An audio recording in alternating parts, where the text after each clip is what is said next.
chevaliers, damoiselles et damoiseaux, je suis Metal Sonic et je vais aujourd'hui vous conter la légende du set 6073 Knight's Castle, sorti en l'an de grâce 1984. Et si on avait pu auparavant voir une poignée de sets issus de l'univers médiéval, comme par exemple le fameux Château Jaune 375, c'est cette année-là que sort officiellement la gamme Lego Castle, dont ce set était un des premiers représentants. Nous voyons également apparaître les premières factions que sont les Lion Knights ou comme ici les Black Falcons qui sont au nombre de 6 dans ce set. Le nombre et la sélection de figurines est tout à fait acceptable vu la taille relativement moyenne du set, on est en dessous des 400 pièces, et nous avons donc ici deux chevaliers sur leur monture qui sont respectivement des chevaux blancs et noirs, le premier ayant une selle jaune et le second ayant une selle bleue, et l'on pourra, comme d'habitude, ajouter simplement une brique et une plaque de 2 sur 1 pour prétendre que les chevaux sont décellés.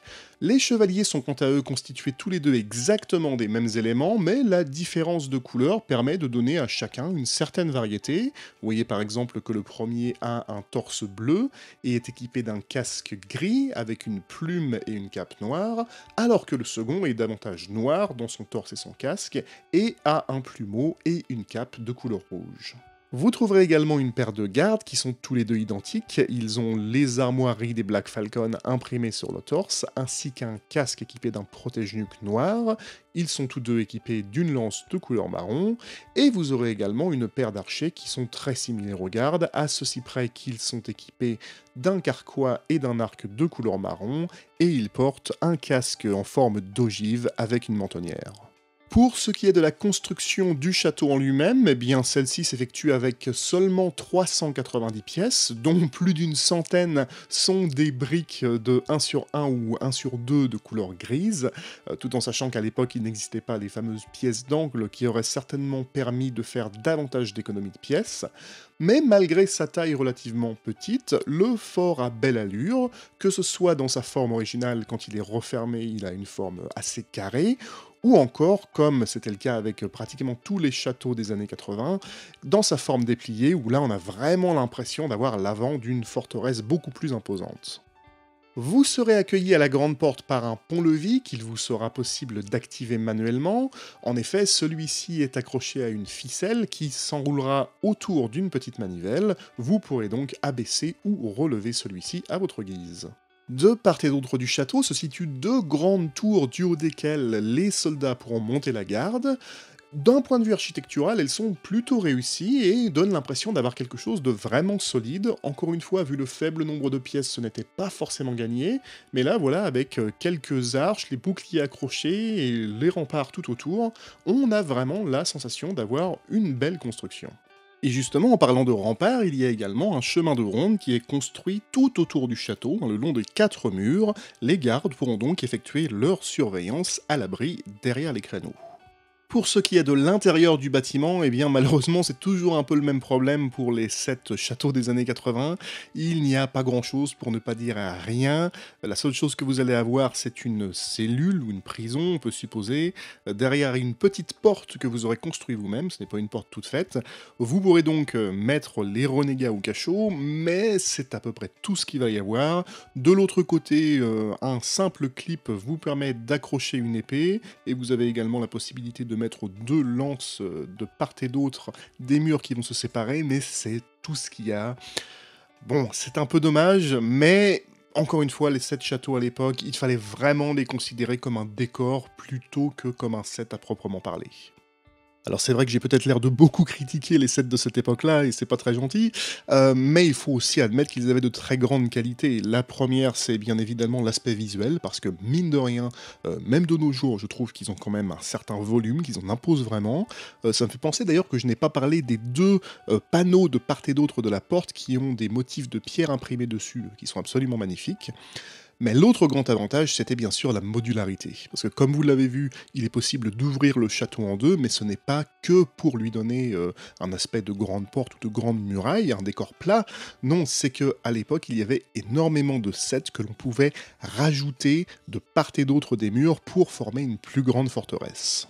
Par exemple, si je prends le set 60-61, la tour de siège, il était fourni dans ce set une petite muraille, en tant qu'élément de décor, eh bien je peux prendre ces murs et les ajouter à ma forteresse, et ça lui donne tout de suite un côté beaucoup plus massif. Ou encore, je peux aller chercher le set 60-67, l'auberge fortifiée, un set assez légendaire, dont je vous parlerai peut-être plus en détail ultérieurement, l'ajouter à ma muraille, et là je n'ai plus l'impression d'avoir un château, mais au contraire presque une ville fortifiée. Et on pourrait continuer comme ça en ajoutant encore voilà, l'atelier du forgeron.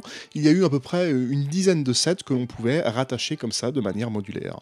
Avant de conclure, on va regarder la boîte qui est de forme carrée et nous montre bien évidemment en face avant la construction principale, mais ce qui est intéressant c'est le dos de l'emballage où l'on a plusieurs constructions alternatives qui étaient constructibles à partir des pièces contenues dans le set, et on a vraiment des choses qui sont intéressantes. Alors bien évidemment ça reste des variations sur le thème château médiéval, mais je trouve par exemple la double tour qui est en haut à gauche, façon Tower Bridge, un peu assez inventive.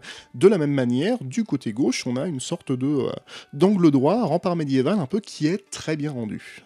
Si on doit faire le bilan, eh bien pour moi c'est quand même un succès, il faut le reconnaître. Vu l'époque en particulier, on a là un des tout premiers sets Lego Castle, un des tout premiers châteaux même.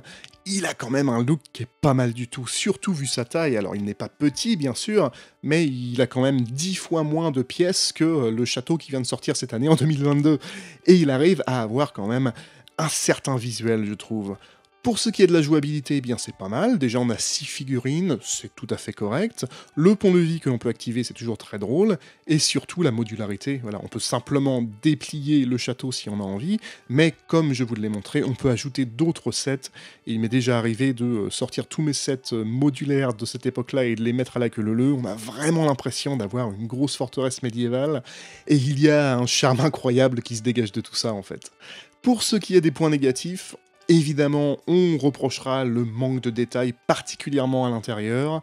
À l'extérieur aussi, vous me direz, parce que c'est vrai que sous certains angles, on a quand même des surfaces grises toutes planes, mais à l'intérieur, on n'a rien, mis à part quelques armes accrochées et la cellule. C'est quand même très léger, c'était toujours comme ça à l'époque. Mais après, bon, j'ai envie de dire, c'est du Lego, rien ne vous empêche de construire une chambre à coucher, de rajouter une salle d'armes, bref, à vous de voir.